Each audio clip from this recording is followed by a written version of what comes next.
LDF-ന് യാതൊരു കുഴപ്പമില്ല.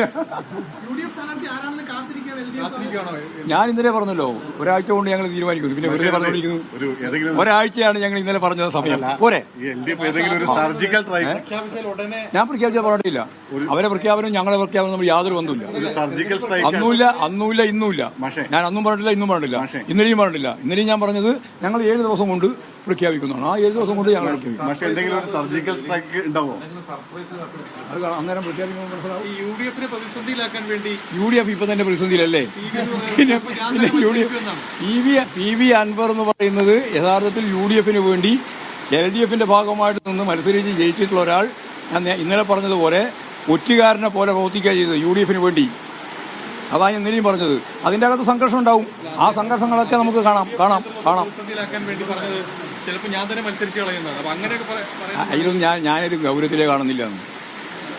അയാൾ എന്തെല്ലാം പാർട്ടിയായി ഒന്നും അദ്ദേഹത്തിന് ചെയ്യില്ല. ഞങ്ങളതിനെപ്പറ്റി മൈൻഡ് ചെയ്യുന്നില്ല. ഞാനത് ഡൽഹി പത്രസമ്മേളനത്തിലാണ് അദ്ദേഹത്തെ ഞങ്ങൾ പൂർണ്ണമായിട്ട് ഒഴിവാക്കിയെന്ന് പറഞ്ഞത്. അതോടുകൂടി അതിന് അവസാനം വന്നു. വേറെ ഒന്നുമില്ല.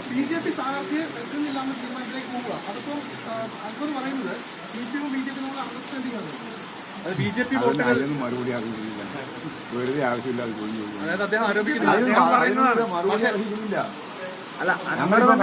തെരഞ്ഞെടുപ്പിന്റെ ഭാഗമായിട്ട് കണ്ടത് മുഴുവൻ ഇവിടെ UDF-ഉം അതുപോലെ തന്നെ BJP-യും ഉൾപ്പെടെയുള്ളവരെല്ലാം ഒരു പ്രത്യേക സഖ്യത്തെ ഞാൻ പറയുന്നുണ്ടല്ലോ. എന്നാ